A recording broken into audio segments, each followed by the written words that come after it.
السلام علیکم ورحمۃ اللہ وبرکاتہ۔ عزیز طلباء و طالبات، امید ہے کہ آپ بخیر و عافیت ہوں گے۔ اللہ آپ کو سلامت رکھے۔ برج کورس نہم جماعت کا آج تیسرا دن ہے۔ آج تیسرا سبق ہم پڑھنے جا رہے ہیں۔ درسی اقتباس، ادب کو سمجھ کر پڑھنا اور دلچسپی لینا۔ آؤ معلوم کرے، تعال نستخبر۔ پیارے طلباء و طالبات، آپ جانتے ہیں کہ قرآن مجید کی زبان عربی ہے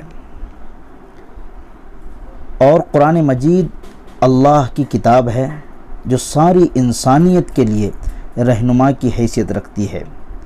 اس کتاب کا اعزاز یہ ہے کہ دنیا میں سب سے زیادہ پڑھی جاتی ہے۔ ہمیں اس کتاب کو سمجھ کر پڑھنا ہے۔ قرآن میں اللہ کا اعلان ہے، ہم نے قرآن کو آسان بنایا تو ہے کوئی یاد دہانی حاصل کرنے والا۔ یہ اقتباس قرآنی آیات پر مشتمل ہے۔ کچھ قرآنی آیات دی ہوئی ہیں جس کو ہم پڑھیں گے اور اس کا ترجمہ بھی کریں گے۔ اعوذ باللہ من الشیطان الرجیم، بسم اللہ الرحمن الرحیم، الحمد للہ رب العالمین۔ یہ سورہ فاتحہ کی آیت نمبر 1 ہے۔ تمام تعریفیں جہانوں کے پروردگار کے لیے ہے۔ دوسری آیت ہے وَمِنْ آیَاتِهِ اللَّيْلُ وَالنَّهَارُ وَالشَّمْسُ وَالْقَمَرُ۔ یہ سورۃ السجدہ آیت نمبر 37 ہے، جس کا ترجمہ ہے اور اس کی نشانیوں میں سے ہیں رات اور دن کا آنا اور سورج اور چاند کا نکلنا اور غروب ہونا۔ تیسری آیت قُلْ هَلْ يَسْتَوِي الَّذِينَ يَعْلَمُونَ وَالَّذِينَ لَا يَعْلَمُونَ۔ یہ سورۃ الزمر کی آیت ہے، جس کا ترجمہ ہے آپ فرما دیجئے کہ اہل علم اور نہ جاننے والے برابر نہیں ہو سکتے۔ چوتھی آیت سورۃ الشعراء سے ہے وَلَمَنْ صَبَرَ وَغَفَرَ إِنَّ ذَلِكَ لَمِنْ عَزْمِ الْأُمُورِ۔ اور جس نے صبر کیا اور معاف کیا، یقیناً یہ بہت ہی ہمت کا کام ہے۔ پانچویں آیت ہے یا ایھا الناس اتقوا ربکم، اے لوگو ڈرو اپنے رب سے، ان زلزلۃ الساعۃ شیء عظیم، یقیناً قیامت کا جھٹکا بہت عظیم ہے۔ یہ تو آیات اور اس کا ترجمہ تھا۔ آؤ اہلیت پیدا کرے۔ اہلا نستہل، اکمل الشبکۃ التالیہ، درج ذیل خاکے کو مکمل کیجئے۔ اب دیکھیے، اوپر ہم نے قرآن کی آیتیں پڑھی ہیں، جن میں ایک آیت تھی وَمِنْ آیَاتِهِ اللَّيْلُ وَالنَّهَارُ وَالشَّمْسُ وَالْقَمَرُ۔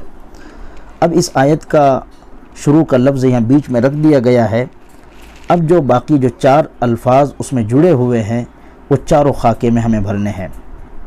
تو سب سے پہلے خاکے میں جو آیا ہے اللیل کا جو لفظ آیا ہے وَمِنْ آیَاتِهِ اللیل، تو ہم کو پہلے خاکے میں اللیل کو بھرنا ہے، تو جو پہلا خاکہ دیا ہوا ہے۔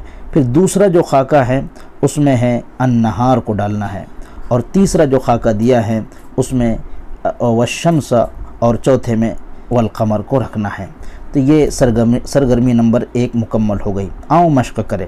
اہلا نتدرب،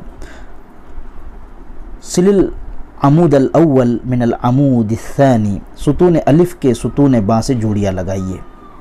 اب یہاں پر 2 کالم بنے ہوئے ہیں۔ جو اوپر ہم نے قرآنی آیات پڑھی ہے اس کے ٹکڑے کر کے کچھ نمبر 1 کے کالم میں ڈالے گئے ہیں، کچھ نمبر 2 کے کالم میں ڈالے گئے ہیں، یعنی ایک آیت کے 2 ٹکڑے کیے گئے ہیں۔ بس ہمیں ان آیات کو جڑانا ہے اور ان کی جوڑیاں لگانی ہیں۔ تو ہم جب جوڑیاں لگائیں گے تو ہمیں سمجھ میں آئے گا کہ یہ آیت کس سے جڑی ہوئی ہے۔ تو سب سے پہلے الحمدللہ ہے، تو ہمیں الحمدللہ کو جوڑنا ہوگا رب العالمین سے، یہ اس کی صحیح جوڑی ہے۔ اسی طرح دوسری آیت ہے وَمِنْ آیَاتِهِ اللَّيْلُ وَالنَّهَارُ، تو اب اس کے ساتھ ہم نے پڑھا وَمِنْ آیَاتِهِ اللَّيْلُ وَالنَّهَارُ وَالشَّمْسُ وَالْقَمَرُ، تو ہم اس کے ساتھ اس کو جوڑیں گے۔ تیسری آیت ہے قُلْ هَلْ يَسْتَوِي الَّذِينَ يَعْلَمُونَ، تو اس کو جوڑیں گے یہاں سے وَالَّذِينَ لَا يَعْلَمُونَ، یہ درست ہو جائے گا۔ چوتھی آیت ہے وَلَمَنْ صَبَرَ وَغَفَرَ إِنَّ ذَلِكَ لَمِنْ عَزْمِ الْأُمُورِ، یہ اس کے ساتھ اس کو جوڑا جائے گا۔ اس طرح یہ جوڑیاں مکمل ہو جاتی ہیں۔ اب اس کے بعد جو آخری چیز ہے تعال نکن مفکرین، ہم جو ہے خود سوچنے والے بنیں، ہم خود جو ہے آگے بڑھنے والے بنیں۔ اس طرح کا سبق پڑھنے کے بعد ہم خود جو ہے اس سبق کو جو ہے دوسری کتابوں میں اور قرآن کریم میں تلاش کریں۔ تو یہاں لکھا ہوا ہے آپ کے گھر میں موجود قرآن مجید سے سورہ فاتحہ ترجمے کے ساتھ پڑھیں اور اس پر عمل کرنے کی کوشش کریں۔ تو ہم سورہ فاتحہ کو خاص طور سے دیکھیں، ترجمے کے ساتھ پڑھیں اور عمل کی کوشش کریں۔ اللہ تعالی عمل کی توفیق عطا فرمائے۔ نیکسٹ ویڈیو کے لیے بنے رہیے ہمارے اس چینل کے ساتھ۔ والسلام علیکم ورحمۃ اللہ وبرکاتہ۔